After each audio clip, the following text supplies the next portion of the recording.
So is that the key? Is it really about jobs? It's time for our Town Hall USA, America's Asking. We're taking some of your questions now to some of our experts today, including Brian Montgomery, who served as the commissioner of the Federal Housing Administration at HUD. Also, Sam Chandon is president and chief economist of Chandon Economics, and Dani Babb is a real estate analyst and CEO of the Babb Group. So welcome to you all. Dani, starting with you. You heard what the governor had to say about his plan for housing. Has a great deal to do with people getting back to work. Is that the #1 key to solving the housing crisis?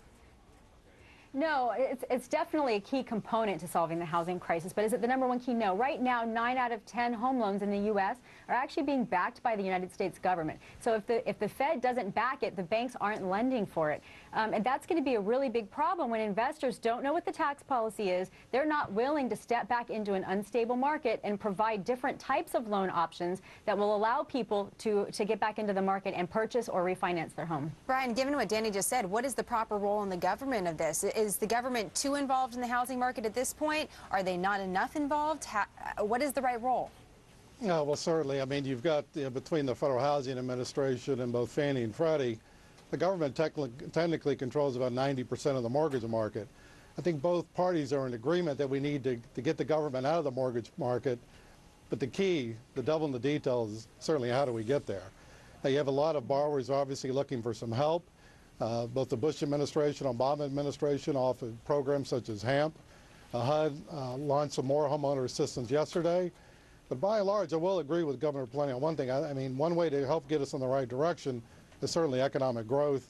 And that's something we, quite frankly, haven't seen a lot of. Well, the program that Brian was mentioning, Sam, is this program where we just learned that HUD has $1 billion to give out in no-interest loans to folks that are unemployed for a long time or those on medical disability. That, again, is just launched this week. We have a lot of questions from our viewers with programs like this. Folks like Gwen want to know, what do we do if you're underwater as far as your mortgage? I mean, it seems like most people are these days. I think that we've had programs in place already that have been designed to help people who might be a little bit short on making their payments or in one of the hardest hit states, but the participation rate in those programs has been very low, in part because there are real complexities around who qualifies. This new program, designed really to deal with emergency situations, the emergency homeowner loan program that, as you mentioned, Jenna, was just announced yesterday. There's a very short window here where homeowners who may be unemployed have just until mid to late July to take advantage of this program and put their application in part because the government's authority to administer this program is going to expire. So folks do have to act very quickly. I think the expectations are actually fairly modest, given the time frame, given what we've seen with these other programs for the level of participation. What we do know is that these kinds of programs are only really going to help us on the margin. At the end of the day, we need greater confidence, we need greater job growth, we need greater economic growth to ultimately spur a move back into home ownership and a stabilization in the housing market. So, Brian, getting back to that relationship again between the government and the people in the housing market, Kathy on our chat says, point me to the place in the Constitution where it says the federal government should be involved in the housing market in the first place. Brian, is it realistic to think that the federal government maybe someday will not be involved at all in the housing market? Well, let's go back a little. Actually, this month happens to be the 77th anniversary of the Federal Housing Administration. And the reason the FHA was created as housing was probably the last biggest problem around the Great Depression. So during that time, FHA has helped over 40 million people buy their first home. By the way, most of them are first-time home buyers. Now, having said that, FHA has another role, and that's a counter-cyclical role that we've been seeing, quite frankly, a lot of the last 3 or 4 years.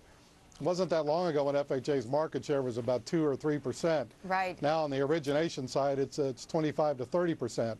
Again, we're all in agreement we need to draw that down, but the roadmap to how we get there, especially given the fact a lot of borrowers who would like to refinance are underwater and can't get out from under that loan, or they want to move to where the jobs are, yet they can't get out of the current house they're in. So again, it remains a complexing problem for everybody. It seems like it is an extraordinarily complex problem. Just a final question here to Dani. Dani, Kyla wants to know just why does it feel so bad? If the economy is still getting better, then why does the housing market feel like it's not catching up? The housing market is not catching up. Absolutely. There are 11.3 million homeowners underwater right now, and even the modification programs have a 40% redefault rate.